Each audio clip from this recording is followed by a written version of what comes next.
მატყუარა ბატონი. იყო და არა იყო რა, იყვნენ ორი ძმანი, ღარიბები და არა მქონენი.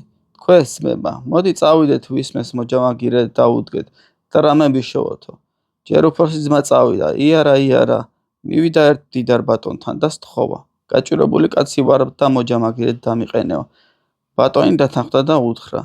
დაგიყენე მოჯამაგირედ, ოღონდ იცოდე, სანამ გუგული გუგუს დაიძახებს სამჯერ, თუ რამე გეწყინა, უსასყიდლოდ გაგიშვებ, ხოლო თუ მე რამე მეწყინა, ორმაგს გადაგიხდი და გაგანთავისუფლებო. კარგიო, უთხრა ბიჭმა. დაუდგა მოჯამაგირედ. მეორე დილას ბატონმა დილა უთენია წამოაგდო მოჯამაგირე, ლოგინდა და თან დასჭყივლა. შეზარმაცო ცისკრის ამოსვლამდე რომ წევხარ ლოგინში, რა საქმე უნდა გამიკეთო? ვის ძალიან ეწყინა, უდრო-დროს გაღვიძება, მაგრამ იმის შიშით სალანძლეო არ წავაგო, ხმის ამოღება ვერ გაბედა და ასე ყოველდღე წამოაგდებდა ბატონი დილა ბინძზე და გააგდებდა სამუშაოდ. ჯერ წყალს მოაზედინებდა, მერე შუშას დაჭრევინებდა და ბუხარს აანთებინებდა. ბოლოს კი დღიდანვე დაღლილ დაქანცულს ერთ ნატეხ ხმელ პურს მისცემდა და ნახშირში ან ცხვარში გააგდებდა.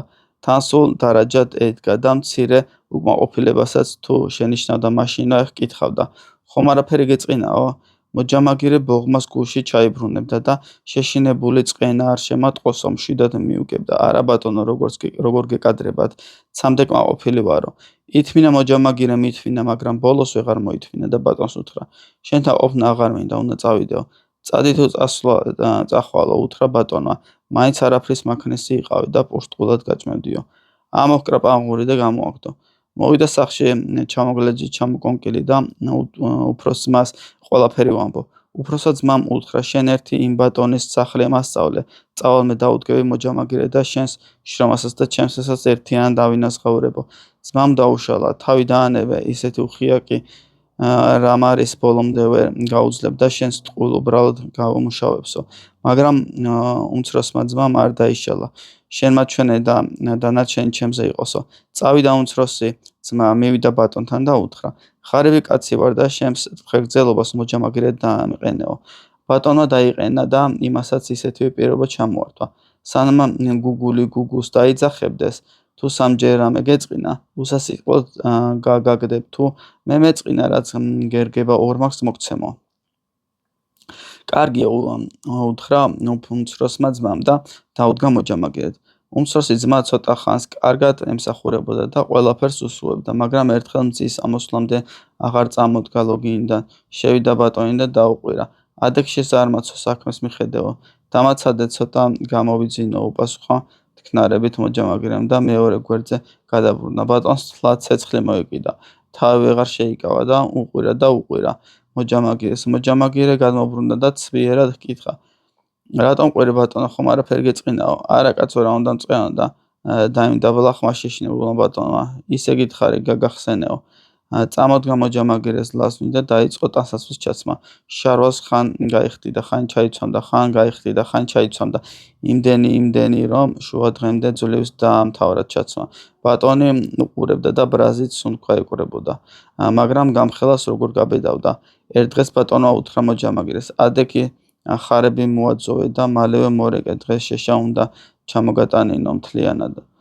მოჯამაგირემ გამოუშვა ხარები და გაირეკა საბალახოდ. მინდორში რომ გავიდა, დაკლა, რომელიც უფრო კარგი ხარი იყო. გაატყავა შეწვა მწვადები და ვინც კი ახლო-მახლო იყო, ყველა დაპატიშა. ბატონი ელოდა მოჯამაგირეს, ელოდა და რომ აღარ დაბრუნდა, თვითონ წავიდა ამბის გასაგებად. მივიდა და რას ხედავს? გატყავებული ხარი ტყავზე გდია და იმისი მწვადებით ხალხი ეკეიფობს. ბატონს უცბად ყველაფერი გადაავეწყდა და ხმამაღლა უყვირა. რა გიქნია ეს ოჯახდანგრეულო? მოჯამაგირემ ცპირად გაიცია და ჰკითხა. რა იყო ბატონო, ხომ არ გეწყინაო? ბატონი უცბად მოვიდა გონს. არა კაცო, წყენი თან წყენია, მაგრამ აჯობებდა კი რომ ეს ხარი არ დაგეკლაო. აკრიფა დარჩენილი ხორცი, შეახვია ტყავში და წამოიღო. მეორე დღეს ბატონმა მოჯამაგირე ცხვარში გაგზავნა და უთხრა. სადეს ბიჭის ხელით გამოგიგზავნიო. მოჯამაგირე წავიდა, მაგრამ ბატონმა სადილი არ გაუგზავნა. იფიქრა, იქნებ გული მოვიდეს და გავაგდო, მაგრამ თქვენც არ მომიგდეთ. მოჯამაგირეს ამაზე გული არ მოსლოდეს და არც შეწუხებული იყოს. დაკლა ერთი კარგი მსუქანი ჭედილა და მწვადები ააშიშხინა. საღამოს დათვალა ბატონმა ცხრები და ნახა, რომ ჭედილა აკლია. მაგრამ შიშით სანაზლეოს წავაგებო აღარაფერი თქვა. ჩავარდა ბატონის საგონებაში, რაქნას რით მოიშოროს თავიდან აბეზარი მოჯამაგირე. იფიქრა და ბოლოს ასეთ ხერხს მიმართა. ერთ დღეს წააიყვანა, თავისი ცოლი ტყეში ხეზე შესვა და უთხრა: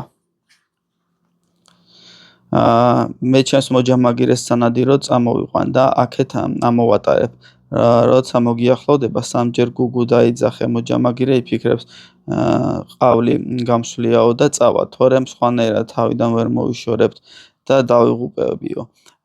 დატოვა ბატონმა ცოლი ხეზე და წამოვიდა. მოვიდა შინ და მოჯამაგირეს უთხრა: სანადიროდ უნდა წავიდეთო.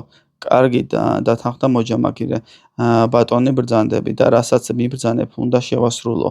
აიღეს თოფები, შემოარტყეს სავაზნეები და წავიდნენ. ბატონმა რა თქმა უნდა მოჯამაგირე განგებ ხისკენ წაიყვანა, რომელზეც ცოლი ყავდა დამალული.